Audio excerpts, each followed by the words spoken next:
Hi everyone, this is part one of Pantry Systems. Today we're going to talk about how you can easily organize your pantry so that it supports your nutrition practice. So the best way to do this is to come up with categories. So we're going to find a place in your kitchen, two shelves.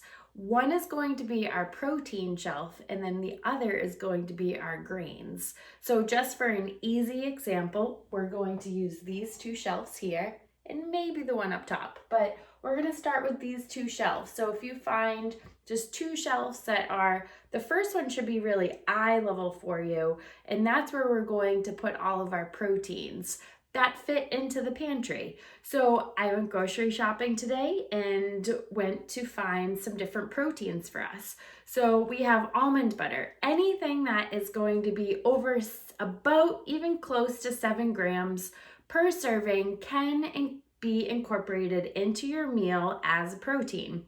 So we have almond butter as an example. So we're just gonna go ahead and put that right up on the eye level shelf for us. Any nuts or seeds are also going to be fabulous proteins for you for either a snack or even into incorporating into a meal. So we have sunflower seeds as another example. So these are going to go onto the protein shelf. We have a couple things that are going to go into the refrigerator, but we're going to put those to the side for now. Brazil nuts are also a really fabulous protein that can be incorporated into a snack. They also are a really great source of selenium, which actually helps support the thyroid. So we're going to put those up there. And so those are going to be some of the other proteins that are going to go onto that shelf. Other things might be any dried beans or cans of tuna, or like I said, anything that has at least around 7 grams of protein or more is going to go onto the protein shelf. That should be about eye level. Then next, we're going to one shelf up, we're going to start placing all of our grains. So we have, today we have oats. So ideally we want to have, at least about 3 grams of fiber in our grains. However, no biggie if there's not.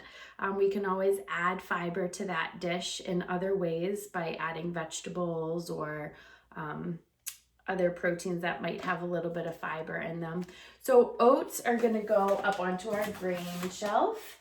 And then any crackers, so these are flaxseed crackers, which are almost a protein. So you can decide if something's close. These are crackers, so we're gonna go ahead and put them up on the grain shelf. However, they could possibly make them down to the protein shelf as well. Let's see. Granola. Granola is another example of, if there's a lot of protein in the granola, 6 or 7 grams, it could go on this shelf. Or if there's not, it could go up on the grain shelf as well. Any rice, there's a variety of different ancient grains. So you can do quinoa, spelt berries, black rice, wild rice, brown rice. All of those grains are going to go right up onto the grain shelf. There we go. Let's see. And then any other crackers, I tend to keep a bunch of crackers in more of a Tupperware container so that they just stay fresh a little bit longer. So we'll put those up here. All right, so we have all of our grains and then all of the proteins. So that's good. And then we're going to go over to the refrigerator. So just some tips. Freezer. Let's start actually with the freezer. Having at least like one frozen meal that could be your definite go-to, so it's just really easy to take out of the freezer and possibly add some extra vegetables to it. That's such an easy way to whip up, as a backup, a great dinner or lunch, whatever you prefer. So we're gonna stick these in the freezer. Next, it's also great to have some different proteins. So we have some hemp veggie burgers that are going to easily be, you You could take that out, add a grain, add some vegetables to it, and then you'll be done. Always great to have at least 1 bag of frozen vegetables on hand. Always great to have at least 1 frozen bag of fruit on hand. And some greens. So no matter what, I have a backup for a dinner or a lunch meal. All right, so then when it comes to fruit, I try to have a rule of thumb of having at least 3 different fruits every week or every time I go shopping, so that there's 3 different fruits kind of in a system. So we have some citrus fruits, we have some grapefruit, we have an avocado, and we have bananas. So we're gonna leave the bananas out on the counter. And then with avocados, I usually buy 3. If you're an avocado lover like me, you can buy 1 soft and 2 hard. So if you buy 1 soft, that can go in the refrigerator. And then the other 2, 1 can go in a paper bag, so then it's going to be ripe the next day, and then leave 1 on the counter so that it will be ripe and ready to eat in just a few days. Okay. And so citrus is going to go in one of the drawers. And then we have some different proteins for the refrigerator. So just like we did up here, we're going to find 1 shelf that we're going to put hummus as a protein on our protein shelf, and we're going to do yogurt. Now this is an almond milk yogurt, but you can do any yogurt that you'd like. So these, yogurt, hummus, and tempeh, which is another just plant-based protein that is made from soybeans, and it has lots of protein in it. It's usually, we just check, 16 grams of protein per serving. So that's quite a bit. So we're gonna put all of these on the top shelf.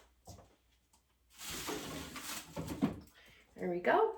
And then greens. So typically I like to have 2 different greens going through the kitchen at one time. So we have some kale and we have spinach. And these will be our greens for this week. And then next week, I might change it up and do Swiss chard and arugula. And then for our vegetables, there's carrots, and I like to try to have at least 3 different like fresh vegetables that you can do. There's lots of root vegetables this time of year, but depending on the season, you can change it up. We have some purple daikon radishes. What else do we have? We have some green daikon radishes, and we have some Jerusalem artichokes. So depending on what's in season in your area, I'm going to choose to keep all of these in the paper bags and put them in the drawer, in the refrigerator, just so they stay a little bit as dry as possible. And then we have our healthy addition. So if you are ready, like after you organize those 2 shelves, and as you're organizing, if you're ready to add some healthy additions, you can find another shelf that is going to have things like maybe like your spices or things that you automatically love adding to meals. We have some apple cider vinegar. This is where you could put like your sea salt, or you could put different sauces that you have. So if you have like a favorite pesto or marinara sauce or salsa, anything that you would add to a meal would go on that healthy additions shelf. So that is the basics of starting to create some pantry systems, keeping it simple, starting with the 2 shelves and maybe 1 or 2 shelves in the refrigerator. Same idea, protein on 1 column. And then if you actually make ahead of time any of the different grains, you can always use another shelf. So you have that system approach. So thank you so much for joining. I will be back with diving into more pantry systems soon.